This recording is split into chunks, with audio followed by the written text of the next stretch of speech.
आज अपना टॉपिक है चेन इंडेक्सिंग। तो शुरुआत करते हैं दोस्तों chain indexing. Chain index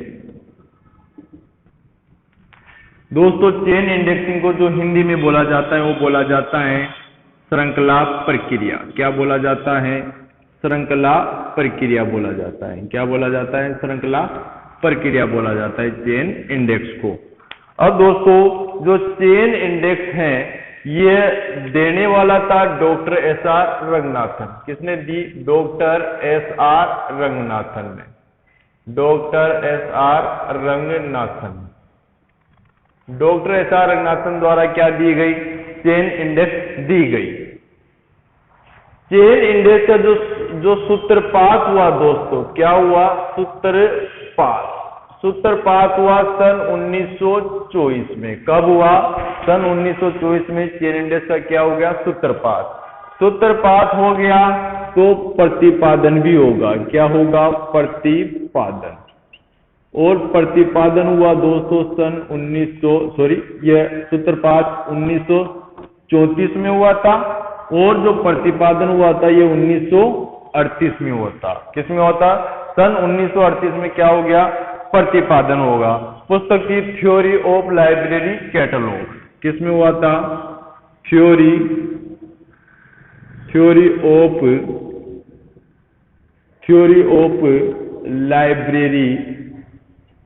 of library catalogue. Theory of library catalogue में क्या हो गया? प्रतिपादन हो गया। ये चेन इंडेक्स का जो प्रयोग किया जाता है वो विषय निर्माण की विधियों में किया जाता है। किसमें किया जाता है? विषय निर्माण की विधियों में। विषय निर्माण की विधियों में इसका क्या किया जाता है? प्रयोग किया जाता है। किसका? चेन इंडेक्स का निर्माण किया जाता है। इसमें दोस्तों देखते हैं जो श्रृंखला जो प्रक्रिया है दोस्तों, इसमें क्या होता है? किसी प्रलेख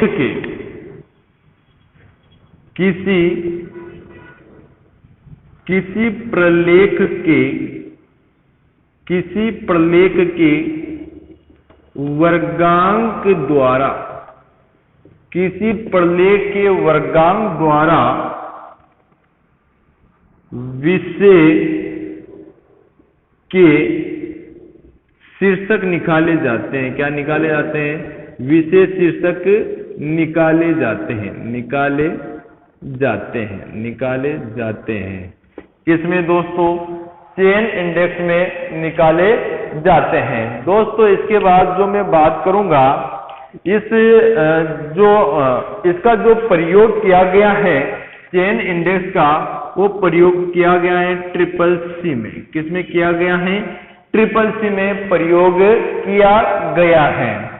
इसके 6 चरण है दोस्तों। कितने चरण है? 6 चरण। किसके? चेन इंडेक्स के कितने हैं? 6 चरण। और जो अंतिम चरण है दोस्तों वो है क्लास इंडेक्स एंट्री। अंतिम चरण कौन सा है? Class index entry. आगे बात करूंगा दोस्तों इसका जो वर्तमान स्वरूप है वो किस नाम से जाना जाता है? पॉप्सी के नाम से। किस नाम से? पॉप्सी के नाम से जाना जाता है।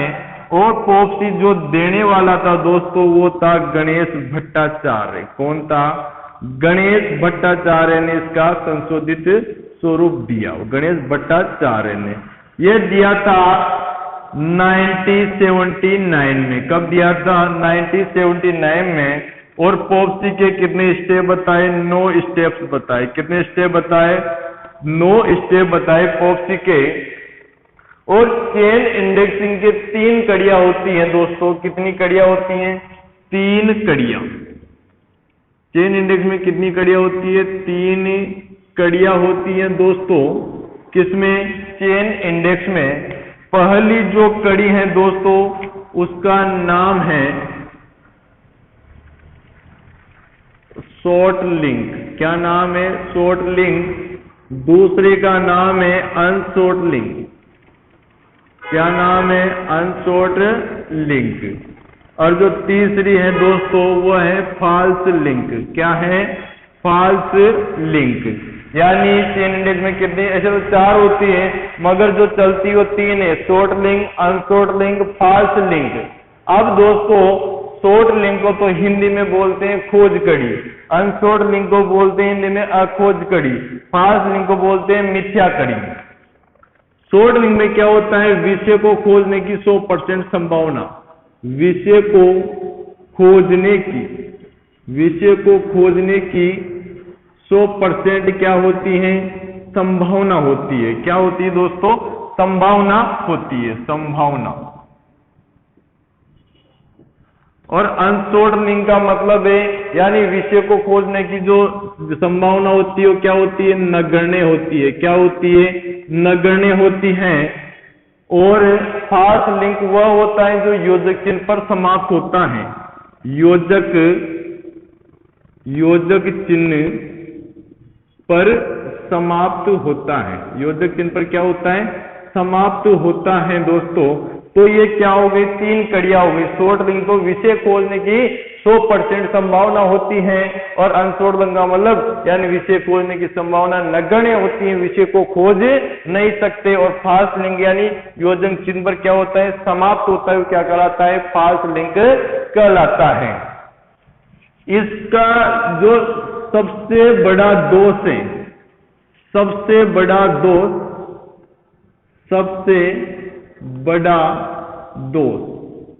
और सबसे बड़ा दोष इसका ये है दोस्तों फॉल्स लिंक। कौन सा है? False link. सबसे बड़ा दोष क्या है? दोस्तों फॉल्स लिंक होता है। और चेन इंडेक्स का जो आधुनिकीकरण किया है दोस्तों, क्या किया है? आधुनिकीकरण। और आधुनिकीकरण किया है दोस्तों DRTC, document research training centre ने क्या किया है? इसका आधुनिकीकरण किया है। किसका आधुनिकीकरण किया है दोस्तों? चेन इंडेक्स का आधुनिकीकरण किया है। तो दोस्तों ये अपना क्या हो गया? चेन इंडेक्स खत्म हो गया। एग्जाम में इससे बाहर क्वेश्चन नहीं पूछे जाएंगे, यहाँ से पूछे जाएंगे। नॉर्मल टॉपिक है, छोटा सा टॉपिक है। तो दोस्तों आज के लिए इतना ही। देख लो, एक बार देख लेते हैं। डॉक्टर साहब रंगनाथन ने दिया सूत्रपात 1934 में। इसके अलावा प्रतिपादन 1938 में कौन सी बुक थी? थ्योरी ऑफ लाइब्रेरी कैटलॉग में विषय निर्माण की विधियों में इसका उपयोग किया जाता है। और किसी पढ़ने के वर्गांक द्वारा विषय के क्या निकाले जाते हैं? शीर्षक CCC में उपयोग किया गया है। कितने चरण है? 6। लास्ट वाला चरण कौन सा है? Class index entry. इसका संशोधित रूप क्या है? पॉप्सी, जो गणेश भट्टाचार्य ने 1979 में दिया था। 7 स्टेप होते हैं और इसमें कितनी कड़ियां होती है? 3 कड़ियां, शॉर्ट, अनशॉर्ट, फॉल्स।